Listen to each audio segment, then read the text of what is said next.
दुनिया का कल्याण नहीं हो रहा है। आज दुनिया कुमार्गी होती चली जा रही है, इतनी परेशानियों से मनुष्य गुजर रहा है। अगर भगवान होते तो जैसे भगवान राम बैठे राज्य तीनों लोग उनका उजियारा था, दैहिक दैविक किसी प्रकार का रोग दुख नहीं था, आज भी नहीं होता। आज भगवान नहीं है। ऐसे लोगों की बुद्धि के लिए ध्यान से सुनिए। एक दुकान में, एक नाई की दुकान में, वहाँ एक गंदा कपड़ा पहन करके एक व्यक्ति बैठा था और एक व्यक्ति का उसका नाखून खूब बड़े बड़े और बाल खूब बड़े बड़े थे। गंदा कपड़ा पहन करके बैठा था, नाखून बड़े थे, बाल बड़े थे, दाढ़ी बड़ी थी। नाई की दुकान में नाई दूसरे की हजामत बना रहा था।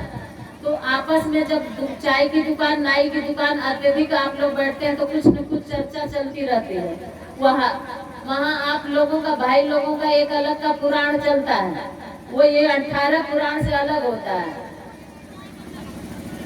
अब वो कौन सा पुराण है? अब जो दुनिया भर की सांसारिक पुराण चलते हैं आप लोगों के, तो फलाने ने ये किया, फलाने ने वहाँ किया, वहाँ तो ऐसा हुआ, यहाँ तो ऐसा हुआ। अरे भैया, आपकी तो यही जीतेगा, आपकी तो यही हारेगा, आपकी तो यही सीट मिलेगी, और वो ये किया। और वो कहाँ कर रहा है? संसद भवन में लड़ जाते हैं चाय की दुकान पे, अपने में आपस में लड़ जाते हैं, सुबह भी खराब कर देते हैं।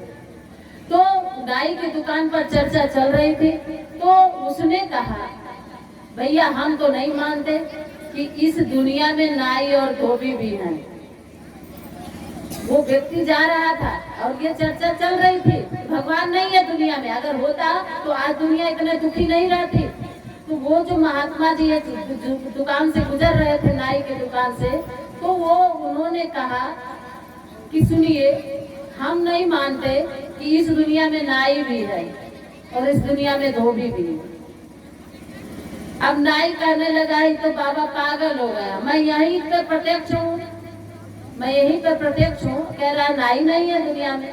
बोले न नाई रह गया है दुनिया में, न धोबी रह गया है दुनिया में, हम तो यही मानते हैं। अरे बोले बाबा, बुद्धि सठिया गई है, कैसे नहीं है नाई धोबी? मैं प्रत्यक्ष हूँ। और धोबी कैसे नहीं है? धोबी भी है, वह बगल में देखिए धोबी की दुकान है। तो वो उस व्यक्ति को पकड़े महात्मा जी, ध्यान से सुनिए, हाजमौला है हजम करने वाला।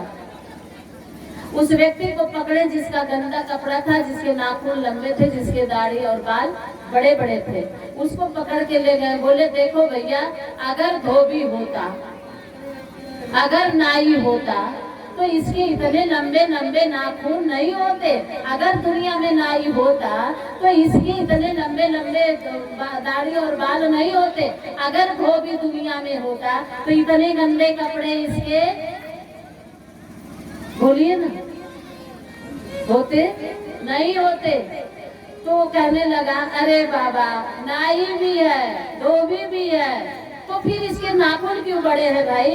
इसके कपड़े क्यों गंदे हैं? बोले वो इसलिए नाखून बड़े हैं, वो इसलिए कपड़े गंदे हैं कि ये तो कभी न धोबी के पास गया अपना कपड़ा लेके, न कभी नाई के पास गया हजामत बनवाने, तो कभी धोबी के पास गंदा कपड़ा लेके गया। तो क्या धोबी इसके पास आएगा, नाई इसके पास आएगा? बुलाया भी तो नहीं कभी प्रेम से नाई को।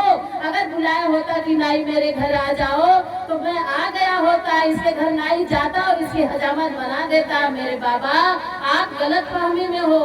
बाबा कहने लगे, बच्चों तुम्हारे ही सवालों का जवाब तो अपने ही दे रहे हो। अरे अगर भगवान दुनिया में होता, भगवान भी है दुनिया में, तेरा दुख कष्ट हरने के लिए भगवान तैयार है, लेकिन तू कभी उसके पास गया ही नहीं, तू कभी तो मंदिर में आया ही नहीं। चलते फिरते मोह माया के चक्कर में फिसल गए तुम इस कदर, राहों में मंदिर पढ़ते हैं पर शीश झुकाना भूल गए, पर शीश झुकाना भूल गए। भगवान को भूलने वाला आज का इंसान है, ना कि भगवान भूला है।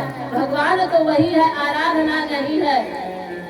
भगवान तो वही है, आराधना नहीं है। आज भगवान है लेकिन वो आराधना नहीं रह गई, वो विश्वास नहीं रह गया, वो भगवान के ऊपर हमारा प्रेम, हमारी श्रद्धा नहीं रह गई है। धोबी के पास जाओ मेरे भाइयों बहनों, भगवान के पास जाओ, अपने गंदे मन को निर्मल बनाओ। राम नाम के साबुन से जो मन का मैल बहारेगा, राम नाम के साबुन से, भगवान नाम के साबुन से जो मन का मैल नहाए धुलाएगा, फिर क्या होगा? फिर अपने ही इस मन मंदिर में राम का दर्शन पाएगा। आइए 2 मिनट सभी लोग दोहरा लेते हैं, तब इसके बाद आगे बढ़ते हैं, आरती की भी तैयारी